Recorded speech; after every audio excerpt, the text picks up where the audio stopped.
Okay, everybody, we're going to continue our conversations about revenue sources for nonprofits, and this time we're going to talk about earned income.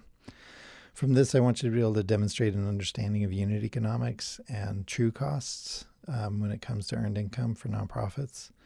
I want you to understand and apply what is called lean startup methods, and then we're going to talk about some common myths for socially conscious consumer behavior.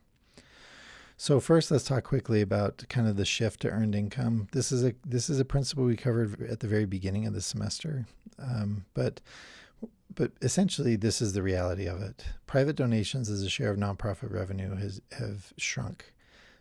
Where it used to be about half of nonprofit revenue came from donations back in 1964.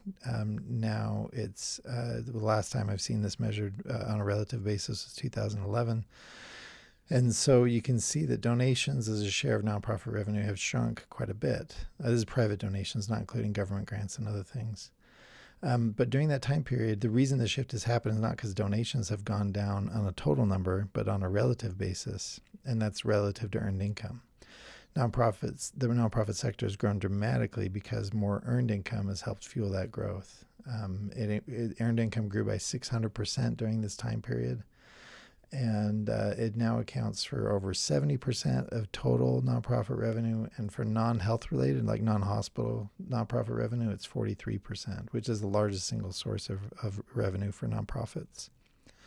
This trend is continuing to accelerate with the rise of social entrepreneurship that started a couple decades ago, where groups like these have pushed nonprofits and businesses kind of together into this blended space. And the result is more business models for social good. And there was a lot of concern over this, but research has shown that as nonprofits have increasingly relied on fees or earned income, when you look at the good effects, the bad effects, and the sort of neutral or benign effects, what we see is that the earned income has helped nonprofits become more self-sufficient. It has helped strengthen their reputation in their communities. It's also helped them retain staff. If you remember, we talked about in session 3.3 how volatile private donations are as a revenue source. Well, if there's volatility there, usually the staff are the people who get cut when funding is cut. And if you have stable revenue in the form of earned income, then you don't have to worry about cutting your staff. And there really haven't been bad effects, despite the concerns that there would be bad effects as this shift was taking place over the last 4 decades. And things that have not been affected positively or negatively is it hasn't affected the ability to attract donors. It hasn't affected the ability to attract volunteers. It hasn't affected the ability for nonprofits to accomplish a mission or to find ways to improve their service delivery. And so nonprofits can keep being good at what matters to them as nonprofits despite receiving earned income. Okay, so we're going to talk about some concepts that are important to understand. One of them is the idea of unit economics. And this is a really fundamental way to view any business. And it starts with this question: what do you produce and how much does it cost to produce? This is a fundamental reality, a source of gravity, really, for every business. And we're going to talk through some nonprofits. I want you to come to class with some examples of nonprofits, and we're going to figure out what their unit is and then try to figure out how we calculate their unit costs. So this is a little exercise we'll do together. There are actually 2 different ways to calculate unit cost. Most organizations use the one on the left, the average total cost. And this is where you just take everything, every expense you have, and you average it across all of the units, whatever they are that you produce. So if each unit is a child in your program for 1 year, then you would take your total cost of everything you do divided by the number of children in your programs, and that would give you your average total cost. This is good and bad. It's bad in part because it considers fixed costs and then also sunk costs as a result. We're going to talk about sunk costs a little bit. It also ignores marginal costs. It doesn't tell you how much one extra kid will produce, because the marginal one extra kid in your program, how much that will cost.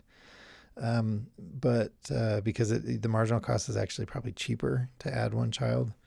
But that's where marginal cost comes in. And so another way to think about unit costs is to think of how much it costs to produce one extra unit, or in this case, to involve one extra child in your programs. And so we're going to talk about these a little bit together. Now we need to talk about the true costs. Now that we've talked about unit costs, we need to talk about the true costs that come with charities undertaking activities like this.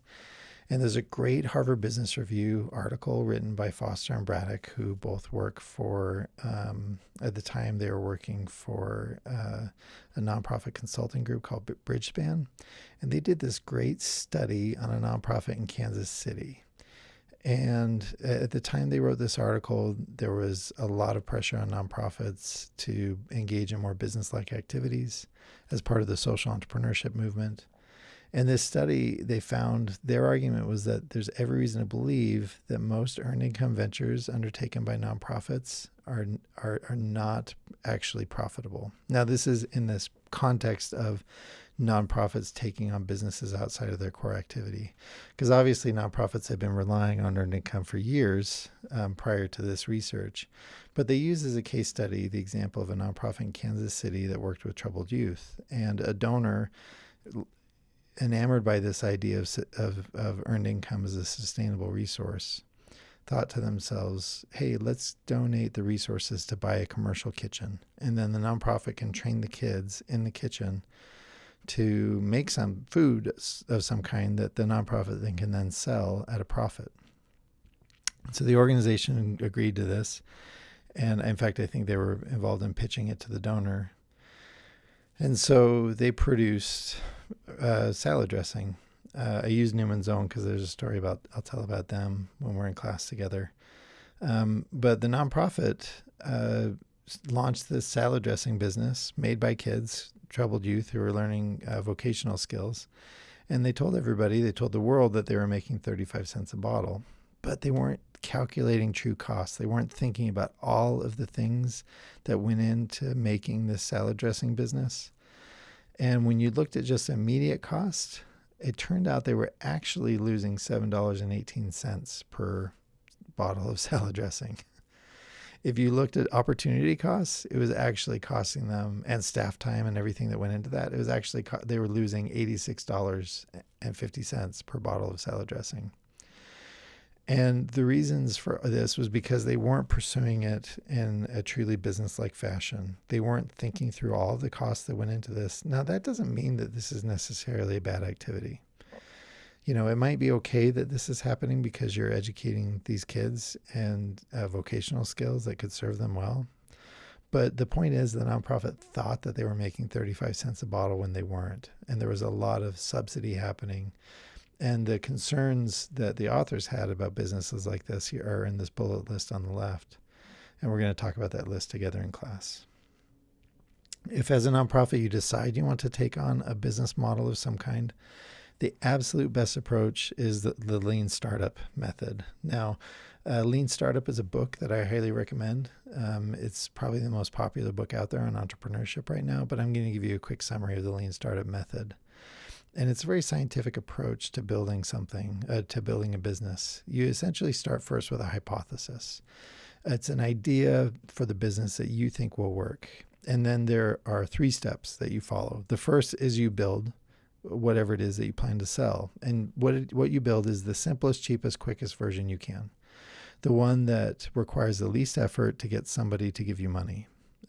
This is called in the startup world an MVP, which stands for minimum viable product. And then you put that thing into the world and you measure. You put the product out there for feedback. You show it to people and get their feedback. You try to sell it to them and see how they respond to that. And then once you put it out in the world, you're getting this feedback. Then you learn. You become it's important to be a great listener, to look for ways to improve the product for the next round. You update your hypothesis. And then you go again, and you just do this cycle over and over and over and over again. And you go through this cycle as quickly as possible each time. So that way you can keep adapting and pivoting to respond to what the market needs. This is not the way business used to be done. In entrepreneurship, the way it used to work is entrepreneurs would build big, elaborate business plans, and then they would go convince an investor to invest in their gigantic business plan. And the research has shown that that is not a way to succeed. The way to succeed is this lean startup method where you just test as much as you can, as quickly as you can, and as cheaply as you can. I maybe can share some stories or other ideas that relate to this lean startup method. So now we're going to wrap up by talking about socially conscious consumers, because there are a lot of misconceptions out there. Nonprofits think that because there's a social cause attached to their product that they're trying to sell, that it somehow will allow them to sell the thing at a higher price. And that's not true. In fact, 50% of consumers claim they're willing to pay more for a socially responsible product. And they're lying. I mean, they don't know they're lying, but in practice, they're lying because it doesn't manifest itself in their actual purchase behavior. We'll talk about Ben and Jerry's a little bit because they're an example of a for-profit business with socially responsible significance. Just some truths to this that come out of the research. Consumers are, first of all, rarely consider social value before functional value. If your product isn't as good as everything else on the shelf, they're just not even going to bother. They'll only pay more for social value if the functional attributes of whatever are sufficient. Meaning, if your product is slightly worse than everything else, there's no way they're going to pay a premium for your product. And for most products, consumers are unaware of the social significance. Ben & Jerry's is actually a great example because they are ethically sourced. They engage in philanthropy. They do all kinds of beneficial things, but most people who buy Ben & Jerry's have no idea about the issues that drive the way the company does business. So the lessons for this are to be sure that the product or service ties closely to the social issue. I'll give you some examples of bad versions of this. Don't believe surveys of consumers. They will tell you that they're willing to pay more, but they are not, in fact. If you have social benefits to your product, they have to be communicated very quickly and simply. And you can't guilt people or force people into social responsibility. It simply does not work. So that's it. We're going to have some time for you guys to look at the earned income strategies of the nonprofits you've chosen for your report, and some time to talk about other examples from this content. I'll see you in class.